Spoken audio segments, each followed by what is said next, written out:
Allez, on est parti pour la puissance. Ouais. C'est la dernière arme d'Airbus Hélicoptère. Le H-160. Le virage, la vitesse est bonne. 6 tonnes de technologie, lancées dans une féroce compétition internationale. Je ne vais pas vous dire qu'on n'a pas les meilleurs hélicoptères du monde. Cet hélico est le dernier né d'une grande famille française. Et ses noms prestigieux, Alouette 2, Alouette 3, Écureuil, Dauphin, Super Puma. Aujourd'hui, pour aller construire un téléphérique, on n'a rien trouvé de mieux qu'un Super Puma. C'est incroyable, quoi. C'est vraiment la turbine qu'on met en route et qui ne s'arrête jamais. Voilà. Des machines réputées qui ont en un demi-siècle propulsé la France au premier rang mondial des constructeurs d'hélicoptères civils. Quand je suis monté là-dedans et que j'ai fait un vol, je me dis c'est extraordinaire, faut pas rater ça, hein. C'est une machine, c'est l'avenir.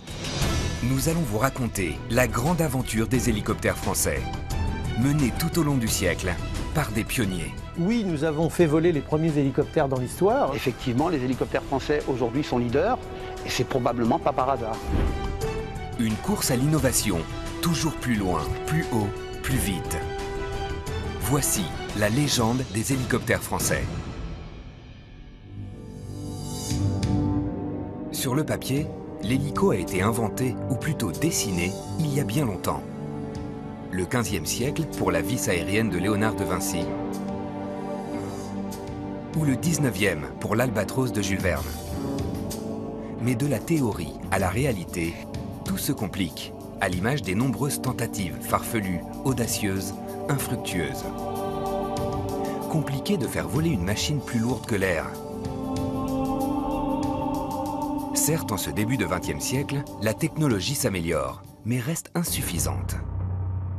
Il faudra une célèbre compétition lancée en 1907 pour franchir le pas. Il y avait un concours qui était primé d'une grosse somme d'argent à celui qui réussirait à faire 1 kilomètre en circuit fermé. Quelques-uns ont tenté de le faire en avion et quelques autres ont pensé qu'avec un système rotatif, on pourrait faire la même chose. Parmi les concurrents, 3 Français.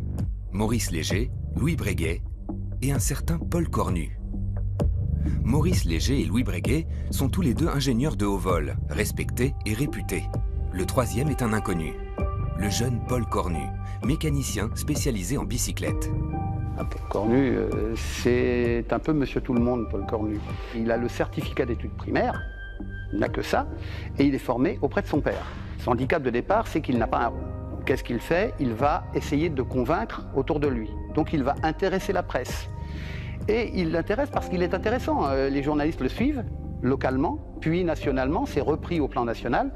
Donc il va devenir des 3 pionniers de 1907, celui qui va être le plus repris par la presse.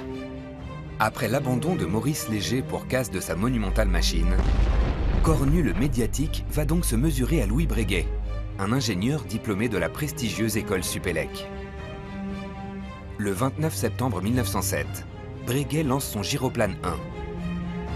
Mais 4 hommes doivent le maintenir en équilibre, ce qui altère la portée de l'exploit.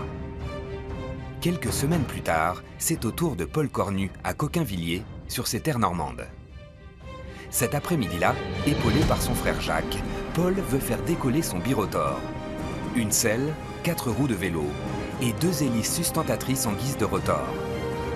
Paul s'est inspiré des cycles pour alléger au maximum sa machine. 300 kg, déjà un exploit pour l'époque. Bien sûr, il faut embarquer le moteur, un Antoinette de 24 chevaux. Mais ça devrait marcher. Il fait beau, Paul est confiant. Il a compris le système de l'hélicoptère. Sur le papier, rien de plus simple. D'ailleurs, tout est dit dans le nom, qui vient du grec. Hélix, la spirale. Et ptéron, l'aile. On fait tourner les pales à une certaine vitesse, en gros entre 300 et 400 tours. Lorsqu'elles tournent, il y a de l'air qui entoure les pales, qui sont des petites ailes, comme sur un avion. Et ça donne une portance.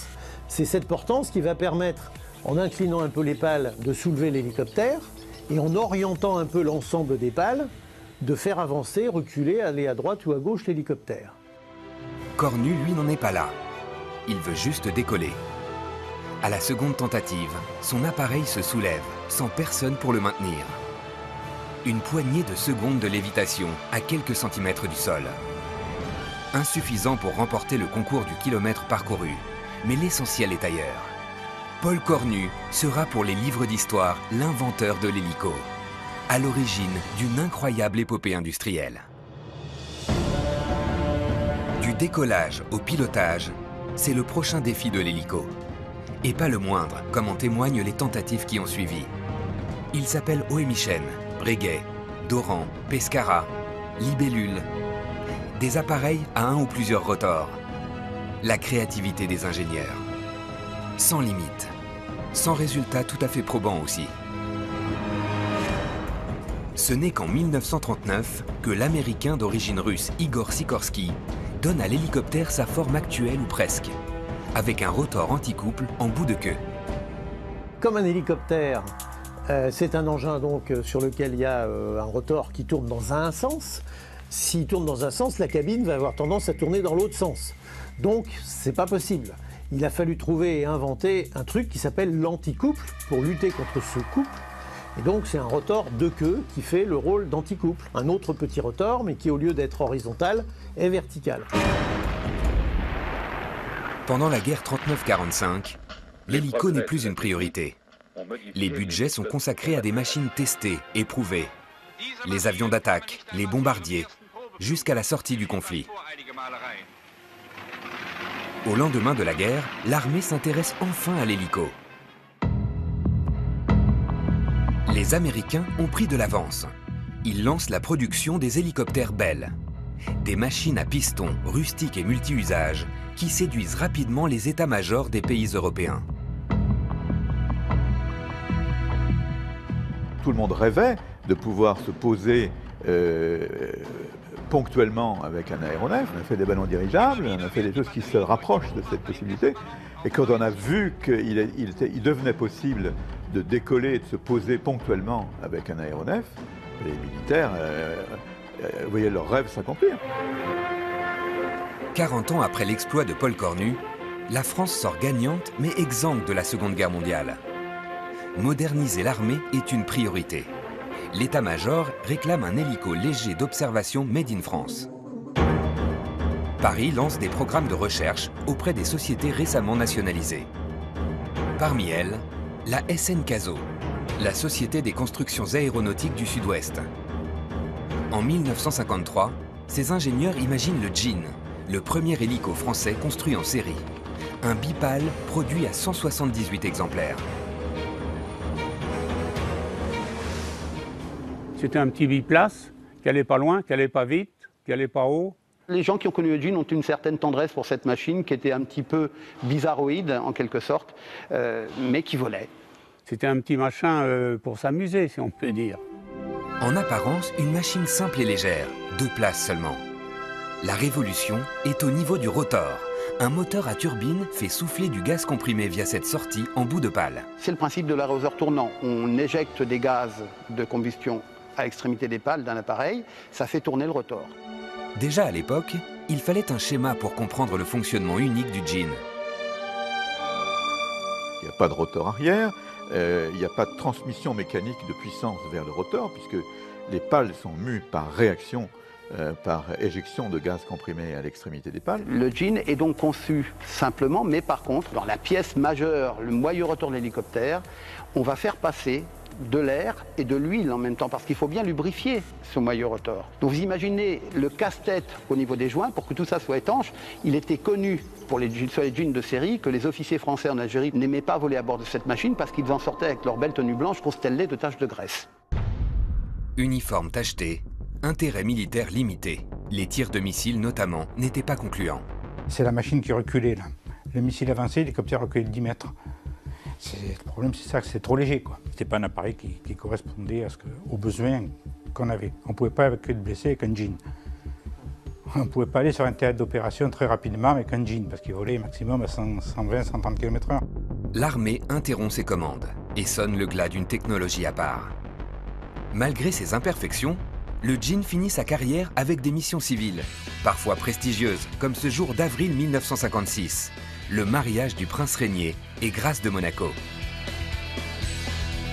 C'est en Jean que les films du mariage sont transportés avec toutes les précautions. Jean gagne directement par la mer le terrain de Nice, où l'attendent 2 Mistral de l'armée de l'air. Direction Paris, pour une diffusion à la télévision nationale. Et 24 heures plus tard grâce au jean.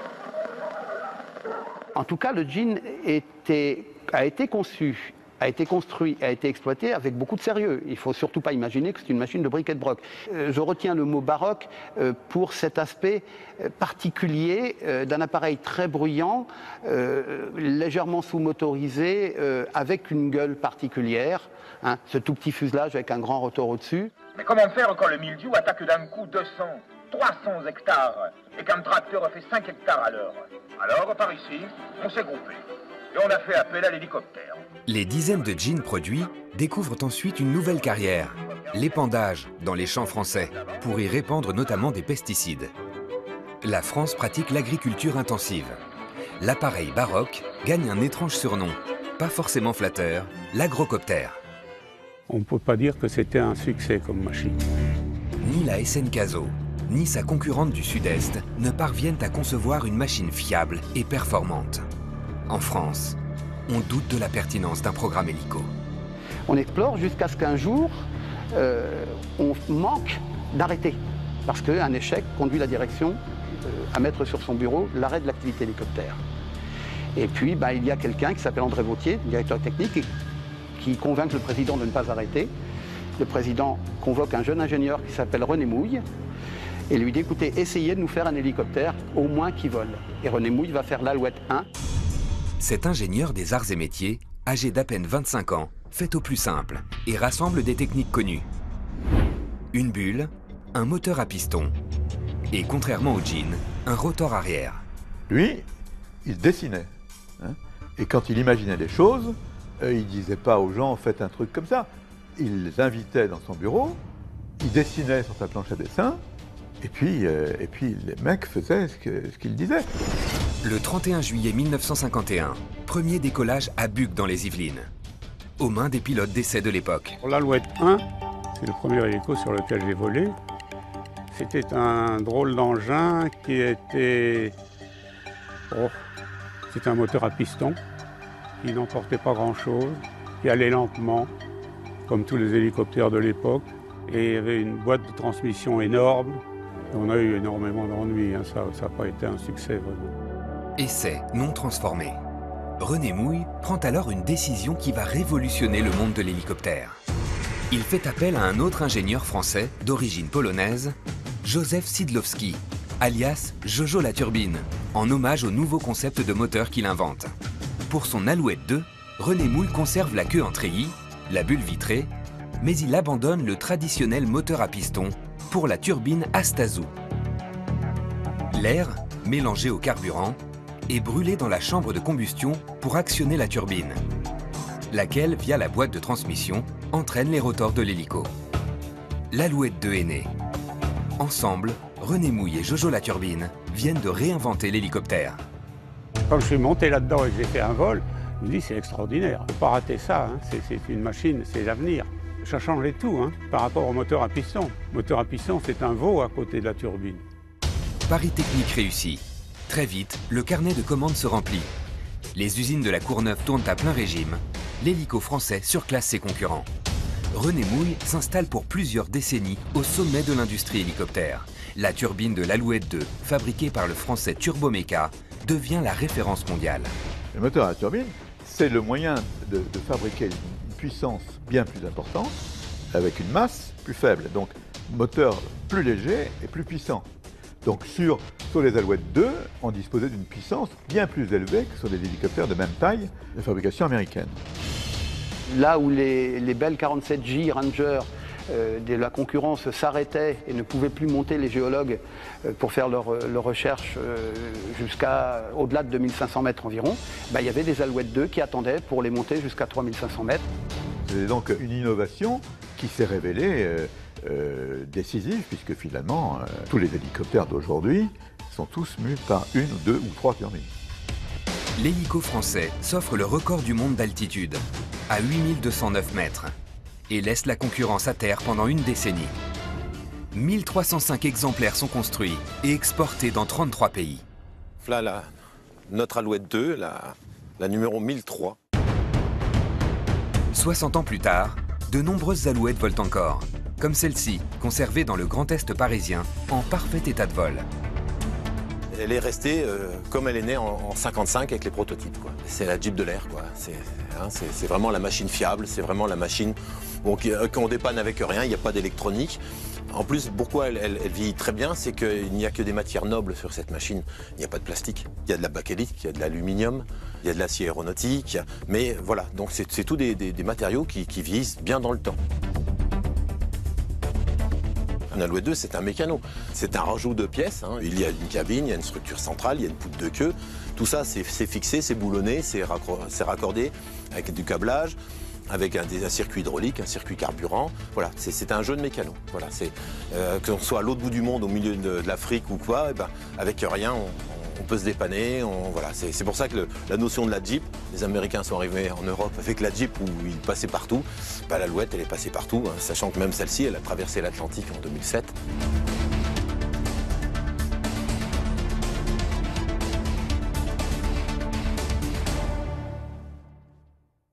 Donc la mise en route, à l'époque, ils avaient fait vraiment quelque chose de très simple. C'est-à-dire que là, c'est interrupteur batterie sur marche, génératrice sur marche, la pompe sur marche pendant 15 secondes. Voilà, 15 secondes. Démarreur, inverseur sur démarrage. La turbine qui se met à chanter. Typique à l'Artoust. Le sifflement, l'Artoust, sachant que l'Artoust fait 100 décibels à 50 mètres. Donc c'est mieux d'être à l'intérieur de l'Alouette qu'à l'extérieur. Le sifflement, la signature de la turbine. Une mise à l'épreuve pour les tympans et un voyage dans le temps. Celui où le bruit des hélicos n'entrait pas en considération. En quelques secondes, Pascal fait décoller les 1600 kg de la machine pour d'abord faire un point stationnaire, puis s'élancer face au vent.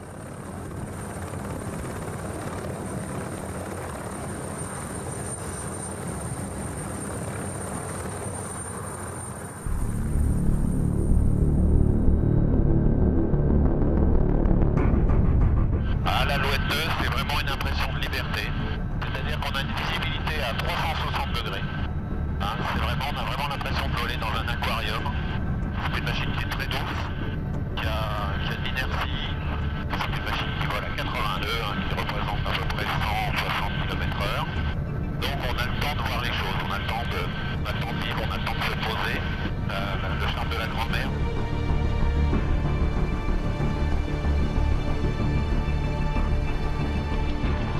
60 ans après son premier vol, cette Alouette 2 fait le plaisir du pilote et la fierté du collectionneur.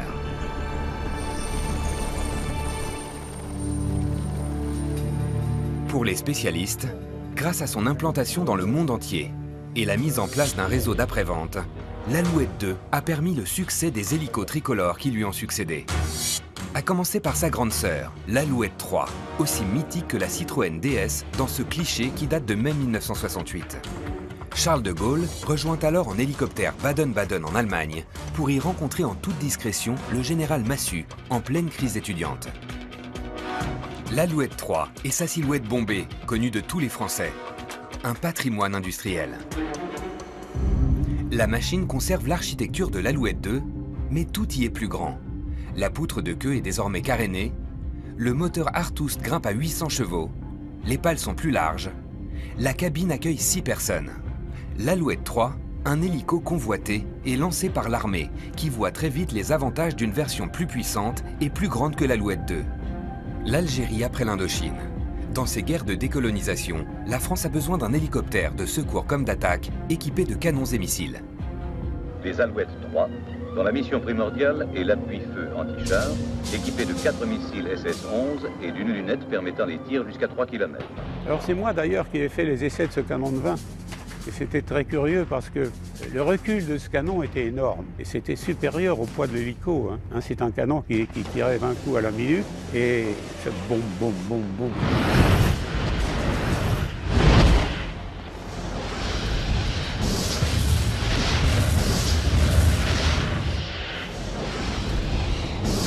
Et quand on était en virage, l'hélicoptère remontait sous l'effet du recul. C'était extraordinaire. Ah oui. Et ça a été le premier véritable appareil équipés de missiles anti-chars en France. Il ne faudrait pas oublier que sur le XXe siècle, 70 années environ étaient des années de guerre pour les grands pays industrialisés. Le militaire a porté le développement de l'aéronautique. L'autre talent de l'Alouette, cette aptitude qui en fait un appareil mythique, c'est le secours en montagne, grâce à la puissance de sa turbine. L'hélicoptériste français, désormais baptisé Sud Aviation, décide de communiquer sur ses capacités de vol en haute altitude, là où le manque d'oxygène fait chuter la puissance des moteurs. La star des pilotes, Jean Boulet, gagne l'Himalaya pour une démonstration qui captive les populations locales. Les hindous étaient très intéressés par un hélicoptère à haute altitude, parce qu'au Tibet, tout ça, c'est des montagnes très hautes, plus de 4000 mètres. Atmosphère raréfiée, ainsi de suite. Donc il fallait une machine qui supporte tout ça. L'Alouette 3 était parfaite. Publicité efficace. Les commandes s'envolent alors que la production n'est même pas entamée. En 61, le premier appareil sorti des lignes de la Courneuve sera livré à la Birmanie, ce qui en dit long sur la carrière internationale de l'Alouette 3, vendue dans 43 pays. C'est aujourd'hui jour de fête à Marignane pour marquer un important événement. La livraison de la 1000e Alouette 3. À cette occasion, les équipages démontrent aux invités et au personnel les qualités de vol des appareils en un brillant ballet. À l'étranger comme en France, cette silhouette devenue familière se taille une réputation de secouriste hors pair, notamment au sein de la sécurité civile. En mer comme en montagne, le Saint-Bernard des airs, comme on la surnomme parfois, a tout au long de sa carrière porté assistance à 165 000 personnes en France. Elle a une grande cabine, très logeable, qui permettait, à l'époque c'était extrêmement rare, quand on a commencé à faire du treuillage, le treuillage est plus ou moins une invention française, de treuiller 3 personnes à la suite. Ce qui en haute montagne est très important parce qu'il est rare qu'on ait à treuiller une seule personne.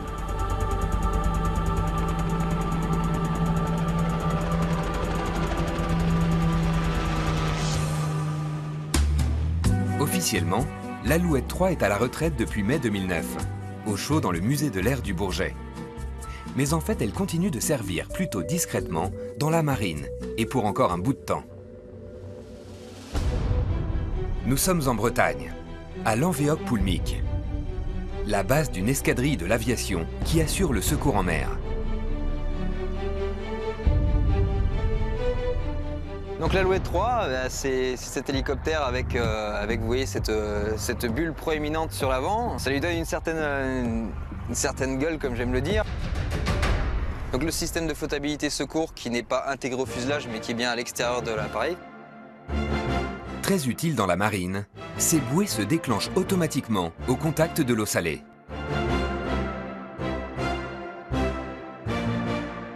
Ce jour-là, le pilote Jean inspecte son Alouette 3 numéro 161, 14 ans plus vieille que lui, un modèle sorti des usines en 1974. Le rotor principal avec ses ensembles tournants, le moyeu rotor principal et la boîte de transmission principale qui transmettent l'énergie mécanique donnée par le moteur. Vous avez une entrée d'air à ce niveau-là qui va permettre l'admission de l'air, un étage de compression de l'air pour ensuite l'amener dans la chambre de combustion qui va enflammer les gaz. Ces gaz vont être éjectés par la tuyère en passant par un étage turbine.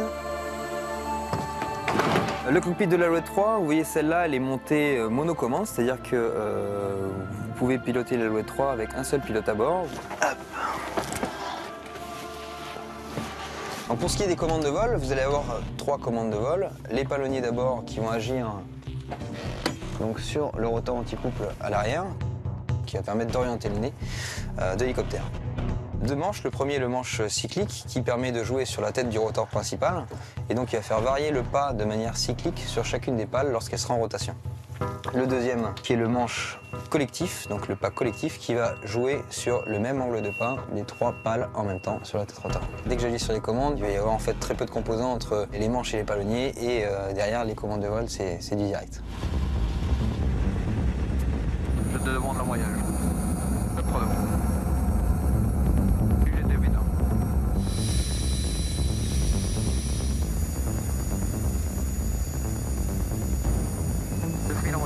On peut faire décoller.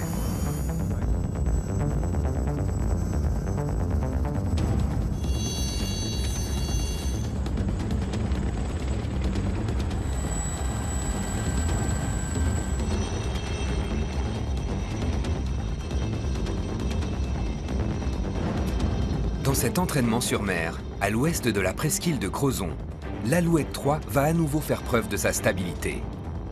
Indémodable depuis son lancement, il y a près de 60 ans. Alors là, l'exercice qu'ils vont faire, que l'on va voir, c'est un exercice de treuillage naufragé. Donc le but, c'est de s'entraîner au treuillage de personnes à la mer. Et donc derrière, pour le cas d'une recherche en mer et de la récupération d'un naufragé, eh bien c'est typiquement ce que l'on fait. Et c'est vraiment la technicité et la dextérité du treuillage en lui-même qui est à l'étude pour eux aujourd'hui. Pour tester les qualités en vol stationnaire de l'Alouette 3, des militaires en combinaison goûtent les joies d'une eau à 12 degrés. Au bout d'un bon quart d'heure, les nageurs sont facilement secourus grâce à un treuil capable de lever 175 kg.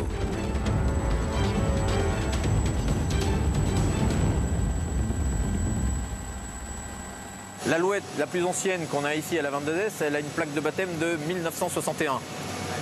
Maintenant, hormis cette plaque de baptême, je ne suis pas sûr qu'il y ait une seule pièce qui date de 61. Et l'Alouette est, dans la marine en tout cas, le seul hélicoptère qui n'a pas de durée de vie prévue. Donc tant qu'on a des pièces de rechange, on pourra faire voler des Alouettes. On dit l'Alouette 3 les enterre à tous parce qu'il y a des hélicoptères qui ont fait moins d'années de vol qu'elle et elle est toujours là. Donc voilà, une légende, si on peut dire. À la fin des années 60, Sud Aviation voit sa croissance limitée. Manque de débouchés et réveil de la concurrence, les Américains et les Anglais notamment, qui à leur tour adoptent le principe de la turbine. Au cœur de ces 30 glorieuses, les Français sentent qu'il y a un coup à jouer. Ils ont le savoir-faire, maîtrisent la technologie. À Marignane, Sud Aviation devient aérospatiale et décide de changer de cap. Les dirigeants de l'époque ont été amenés à imaginer des machines pour intéresser les civils, les militaires d'autres pays que la France et la Grande-Bretagne. Alors, ils ont lancé des produits nouveaux, et ces produits nouveaux, c'est écureuil, dauphin et puis Super Puma. C'est l'époque du premier choc pétrolier. La consommation des hélicos devient un critère essentiel. Pas une bonne nouvelle pour la gourmande Alouette 2, 10 ans déjà, et quelques rides face aux nouvelles machines américaines, plus économes. Pour son écureuil qui doit la remplacer, René Mouille retourne à sa table de dessin. Il s'attaque à la pièce maîtresse d'un hélico, la plus technique, le moyeu rotor, qui assure le lien entre la turbine et les pales. L'ingénieur fait chuter le nombre de pièces de 377 à moins d'une centaine. Le résultat, c'est le Starflex, une pièce simplifiée en composite qui équipe aujourd'hui encore les modèles phares de la gamme. Starflex, c'est le bonheur à entretenir. Pour nos clients, ça a été vraiment une révolution. J'ai pas peur du mot. Ouais. D'une part, on n'a plus de graissage. Sur une Alouette 3, je crois qu'une Alouette ou une Alouette 2, l'Alouette 3, on doit être aux environs d'une vingtaine de points de graissage sur le moyeu rotor. Là, on n'a plus du tout de points de graissage. Donc du temps en moins à consacrer en maintenant sur la machine. Une tête rotor en composite est simplifiée sur un hélico voulu rustique. 2 places à l'avant, une cabine modulable pour multiplier les configurations possibles. L'écureuil est bien né. Avec plus de 5000 exemplaires construits, il deviendra l'un des plus grands succès de l'histoire mondiale de l'hélico. Une star de cinéma. Quand vous voyez un hélicoptère, un petit hélicoptère dans un film, aujourd'hui, c'est forcément un écureuil. Il est utilisé aux États-Unis par des services comme la police. La police de Los Angeles a des écureuils. Le Los Angeles Police Department est équipé d'écureuils. Il y a en vol au-dessus de Los Angeles, 24 heures sur 24, un écureuil qui vole. 40 ans après sa présentation, si l'écureuil est resté similaire en apparence, sa puissance, elle, a considérablement augmenté. Celui-ci est un B3, une version haute performance sortie en 1996 et ici pilotée par le Suisse Stéphane Thomann, aux petits soins avec sa machine.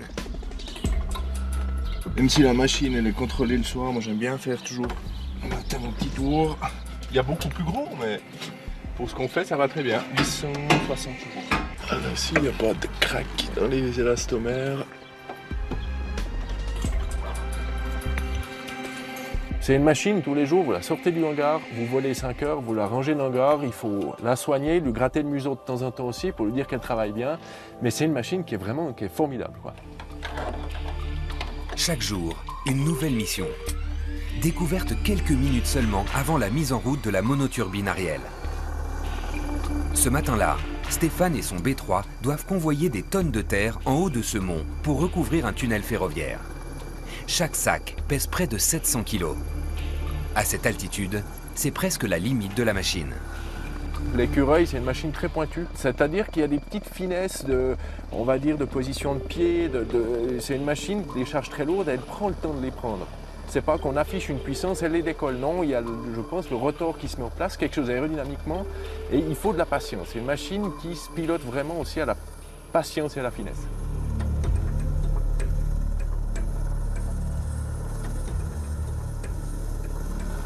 Dans ce canton de Gruyère, Stéphane reçoit une requête de fin de journée, pas prévue au programme. Il faut descendre dans la vallée la fraise d'une dameuse. Un équipement bien connu des skieurs, extrêmement lourd, même pour un écureuil dernière génération. Vu l'altitude et la température aujourd'hui, je pense qu'on est un peu aux limites de la machine, ouais. À cette altitude, l'oxygène se raréfie, la turbine perd de sa puissance. Il y a toujours une part d'incertitude, mais on est à bon espoir. Ouais, ça marche. Il arrive là. La charge est annoncée à 950 kg, une altitude de 1700 mètres. Ça dépend de la température, ça dépend du vent. Tous les paramètres doivent être pris en compte. Sur les charges lourdes qui sont volumineuses, on va prendre du temps pour les lever, pas qu'elles tournent, pas qu'elles endommagent. Concentration maximale de Stéphane, qui manœuvre avec doigté, en communication radio avec son assistant au sol. Si on fait les choses rapidement, on n'a pas le temps de réagir. Il faut être prudent, il faut faire les choses, on va dire, doucement pour aller vite. Le début de la manœuvre se passe bien. Stéphane reste prudent dans son pilotage. Il faut que l'écureuil garde la maîtrise de sa charge jusqu'en bas, dans la vallée. Il descend beaucoup moins fort parce que c'est comme c'est vachement lourd, limite vraiment le taux de chute, quoi. Ça joue parce qu'on a un bon pilote et puis que ça joue comme ça. Mais... Moi j'apprécie l'écureuil, j'aime l'écureuil parce que c'est mon outil de travail et c'est une machine, quand on l'aime, on a plaisir de la voler. C'est vraiment même si elle reste dure tous les jours. Des Alpes suisses à l'Everest, c'est toujours la montagne, mais pas les mêmes hauteurs. En principe, à 10 000 mètres d'altitude, on croise des avions à réaction, pas des hélicoptères, trop dépendants de leur moteur pour s'élever. Vous avez moins de puissance et vous avez moins de contrôlabilité. Les petites molécules d'air, les petites molécules d'oxygène que votre moteur a besoin de consommer, il n'y en a plus. Il n'y en a plus, donc il prend les quelques particules qui sont là pour s'alimenter. Et lui, donc, perd à peu près 50% de sa puissance. Il n'y a presque plus d'oxygène. Le rotor a un peu de mal à porter. Il est un tout petit peu plus mou aussi. C'est là toute la difficulté. Les difficultés, Didier Delsal a même tendance à les chercher. Comme ce jour de mai 2005, où ce pilote d'essai Airbus hélicoptère tente un incroyable pari. Poser les patins de son écureuil monoturbine B3, un modèle de série, sur le mont Everest, le plus haut du monde, à 8848 mètres d'altitude.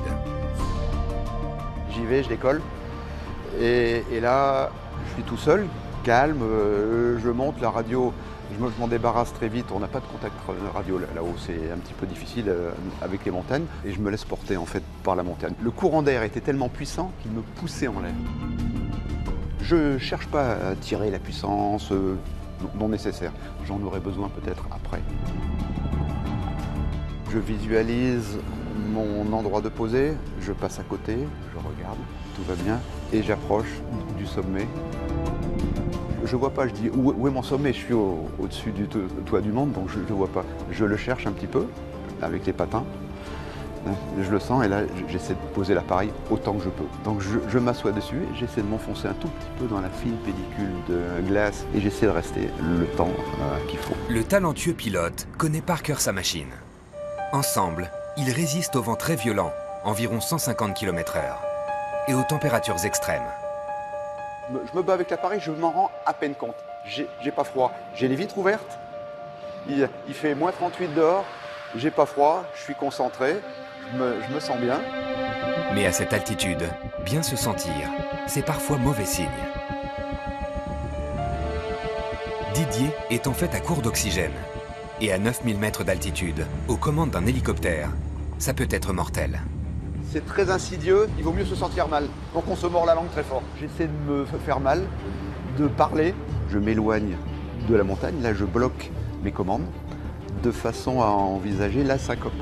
Si je tombe en syncope, j'espère ne pas tomber sur les commandes. Je me dis, si je perds conscience pendant quelques minutes, j'espère que l'hélico va faire sa descente tranquillement et me ramener vers des altitudes plus basses où je pourrais récupérer, je dirais, une certaine autonomie. Pas de syncope, mais une première mondiale. Didier Delsal redescend dans la vallée de l'Himalaya poser son écureuil.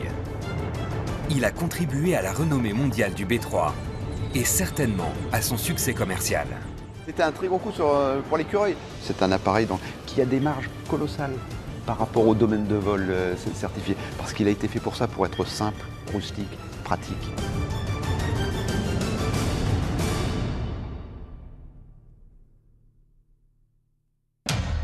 Retour dans les Alpes suisses, avec un écueil pour l'écureuil. Cette citerne noire de 2,5 tonnes, c'est trop lourd pour la machine. Stéphane et son équipe font alors appel à une autre icône du constructeur français, le Super Puma.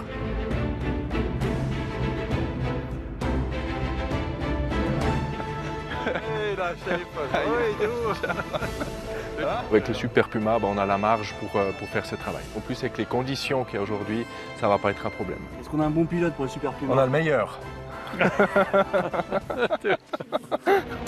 Avec sa biturbine, ses 4 immenses pales de près de 16 mètres de diamètre qui lui confèrent une portance monumentale, ce Super Puma surclasse l'écureuil monoturbine. Il est tout simplement capable de soulever 5 tonnes. Il y a 2 turbines avec une puissance de 1800 chevaux chacune.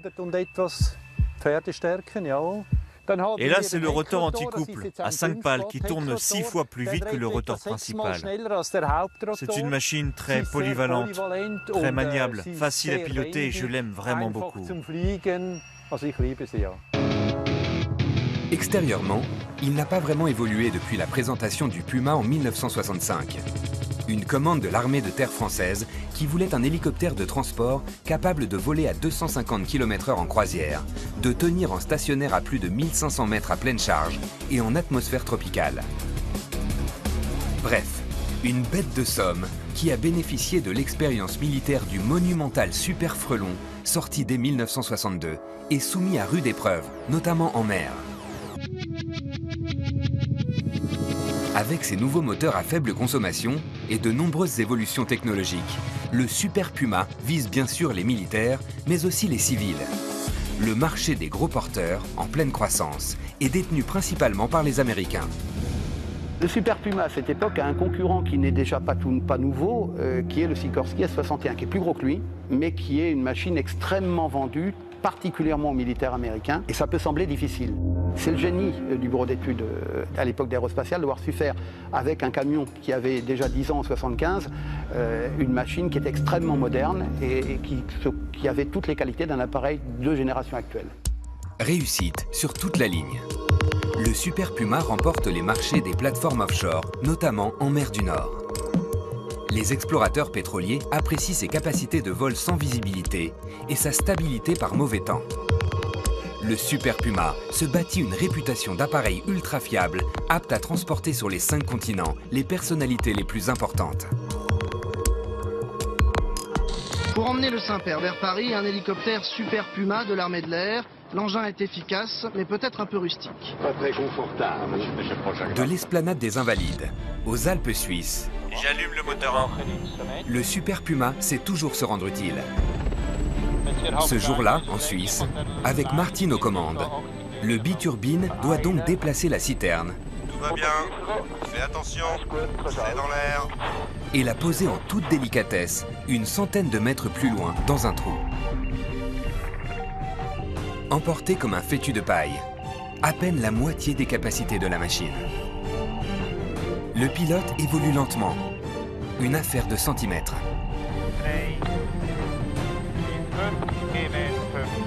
4, 3, 2, contact. Tu es libre.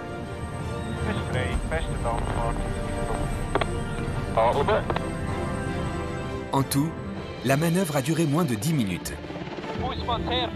Cela nécessite un pilotage très précis, parce qu'on ne peut pas déplacer une charge de 4 tonnes n'importe comment. Ça rend le pilotage très intéressant. C'est l'approche, atterrissage. Je fais mes checks. Ok, tout est au vert. Il a eu une très belle vie puisqu'il a eu une première vie Puma, Super Puma, très militaire, puis une deuxième vie civile dans l'offshore et une troisième vie sous le nom de Caracal qui lui permet d'être aussi une machine qu'on utilise pour le search and rescue, c'est-à-dire pour aller chercher des équipages perdus en territoire ennemi. Et là, c'est un hélicoptère avec beaucoup d'électronique, est équipé avec des moyens de défense, avec des moyens d'attaque, avec des moyens de vision de nuit, etc., etc. On voit que les produits sont fiables, confortables, que la consommation finalement des dernières machines est faible, meilleure que celle des autres. Et c'est ça qui fait les choix, hein, c'est la qualité des produits. Tous les voyants sont au vert pour l'hélicoptériste français, devenu numéro 1 mondial sur le marché civil dès 1998. Et cette réussite, il la doit aussi au fleuron de la gamme, le Dauphin, présenté dès 1972 dans sa première version, le SA360. Il y a urgence, la concurrence se durcit. La France doit alors moderniser son Alouette 3, augmenter ses capacités. Le premier Dauphin intrigue notamment par son fenestron, ce rotor anti-couple caréné en bout de queue, qui deviendra très vite la signature de l'appareil. Une fois de plus, c'est la patte de René Mouille. La légende dit qu'un jour, un général britannique visitait le bureau d'études et qu'il a demandé à René Mouille de quoi seraient faits les nouveaux hélicoptères. Et René Mouille lui a dessiné sur un coin de table quelque chose qui était le fenestron. Sur un coin de table, René Mouille a donc réinventé une pièce cruciale de l'hélicoptère qui donnera un avantage majeur aux machines françaises sur le marché mondial. En croisière, si vous avez une panne de la transmission arrière, c'est l'arbre de transmission qui se casse ou des pales du rotor arrière qui sont endommagées, vous perdez la capacité de contrôler l'appareil en lacet. Eh bien, la présence de cette grande dérive verticale qui est braquée fait qu'on peut continuer la croisière et se poser. Et comme ces appareils ont des roues en général, eh bien, on se pose, on a le temps de préparer le truc, on choisit un terrain où on peut se poser en roulant et il n'y a aucun problème. Au départ, les pilotes d'essai veulent l'appeler le Cigalon. D'autres, la Business Alouette. Mais le nom de Dauphin est finalement retenu. Lors d'une démonstration, le Dauphin monomoteur atteint la vitesse de 371 km/h. Mais malgré l'incroyable performance, l'appareil n'a pas le succès espéré. À peine 36 machines écoulées. Le Dauphin première génération ne répond pas aux exigences du marché aérien des années 70. La machine n'était pas tellement au point, elle était trop lourde, elle n'était pas vraiment adaptée aux besoins et puis les clients n'ont pas apprécié. Et le Dauphin monomoteur du départ avait le défaut d'être monomoteur. Il avait aussi le défaut d'avoir un rayon d'action assez déficient. Et ce n'est pas tout. L'hélicoptère français pâtit également de la fin de la guerre du Vietnam. La concurrence avec une machine américaine mythique, le Bell UH-1, le fameux Huey. Les États-Unis se désengageaient du Vietnam et il y avait un grand nombre d'appareils militaires qui arrivaient sur le marché civil parce que ces appareils étaient utiles en logique de guerre, mais une fois le Vietnam terminé, ils pouvaient être revendus dans le civil et ils sont arrivés à des prix défiant toute concurrence et ça a tué la carrière du premier Dauphin. Aérospatiale doute. Mais les équipes de René Mouille ne peuvent abandonner. Malgré le choc pétrolier, la demande d'hélicos de transport rapide reste forte. En 1979, les ingénieurs français remettent une copie profondément corrigée et présentent le Dauphin 2, dit Dauphin N, qui ne laisse personne indifférent. Moi, la première fois que j'ai vu voler le Dauphin N, ça a été vraiment le... L'appareil de 2 tonnes et long de près de 14 mètres bénéficie de 2 moteurs Ariel signés par le partenaire de toujours, Turbomeca. Le Dauphin biturbine est un succès décisif. Quand le Dauphin N, puisqu'il s'appelait comme ça, a volé en 1979, eh bien, on l'a comparé très facilement avec son concurrent et il était vachement plus joli, c'est évident. Et il est resté plus joli d'ailleurs. Plus joli en raison en particulier du fenestron qui lui donnait une allure folle. Alors j'ai personnellement une faiblesse pour le Dauphin qui est due à cette esthétique fabuleuse de cette machine qui correspond tout à fait à cette période de la fin des années 70. Mais c'est pas ça sa légende. Sa légende, c'est que c'est la machine qui a pénétré le marché américain. Avec le Dauphin N, Aérospatiale va réussir un coup de maître. vendre un appareil aux Américains sur leur propre terre et au détriment d'une machine américaine concurrente directe, le Sikorsky S-76. Les Américains ont craqué sur le Dauphin. L'intervention des Coast Guard, il faut aller vite. Sa forme a été vraiment faite pour aller vite, pour aller faire du sauvetage, faire sa mission et pouvoir rentrer sereinement. Mais il y a une condition à cet incroyable marché. La moitié de l'appareil doit être made in USA. Du coup, les moteurs sont américains, Lycoming et non plus Turbomeca. Enfin, dans un premier temps. Quand le temps a passé et qu'ils ont voulu acheter d'autres Dauphins pour compléter leur gamme, ils ont changé de moteur. Et les derniers Dauphins achetés par les Coast Guard sont équipés de moteurs français. Construit à plus de 1000 exemplaires, le Dauphin symbolise notamment le transport VIP depuis 40 ans. Malgré ces évolutions, il commence à perdre du terrain face aux nouveaux appareils de la concurrence. 40 ans, c'est peut-être le moment de préparer sa succession, d'imaginer le Dauphin du Dauphin, le dernier défi en date du constructeur européen. Le H-160, c'est la future génération d'hélicoptères français. Il est là en tout cas pour continuer la légende. Il est là pour que ce magnifique contrat Coast Guard soit suivi dans les années 2020 d'un autre contrat mirifique. Ce jour d'été 2015, tous les salariés d'Airbus ont répondu présent. Les mains ne tremblent pas, mais le cœur tremble, oui. Contrôles effectués pour le vol de présentation du H-160. 1, 2, 3, vous m'entendez? Ouais, on s'entend pas. Ok. La télémesure, vous entendez Olivier? Niveau de transition 50, périlavière important. Allez, c'est parti. Un appareil ultra innovant, censé regagner le terrain perdu face à la concurrence, sur le segment le plus prometteur, celui du marché des hélicoptères de moyenne taille, les spécialistes du transport offshore. Donc on est avec le PA100, ça se... Je peux faire coucou. Fais coucou quand même. Ouais. Allez. Bon, alors on a température d'huile qui vient de passer 40 degrés, on pourra mettre la puissance. Ah bah ça tombe bien.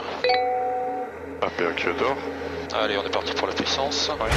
Les angles ES. Ok, tout est bon.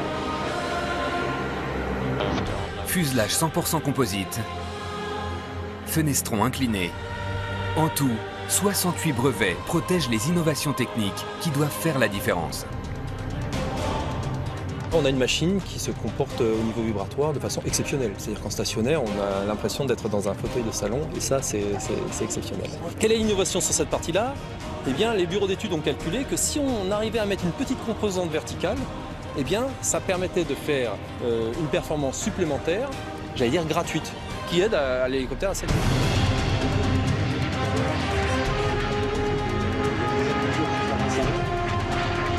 Les pales, elles ont une forme qui est un petit peu particulière. Vous voyez, il y a des angles un petit peu en bout de pale. Et donc l'idée initiale, c'était de réduire le bruit, ce qui est le cas, donc c'est une bonne nouvelle.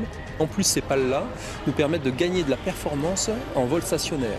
Ce n'est pas une révolution non plus, ça fait gagner, on va dire, 1 à 2%. Mais pour une machine qui fait 6 tonnes, 1 à 2%, ça représente entre 60 et 120 kg. Et 60 et 120 kg, ça fait un passager. Alors, déplacement latéral droite. On est dans une lignée que René Mouille a instaurée il y a quelques décennies et dont on ne s'est pas beaucoup éloigné finalement.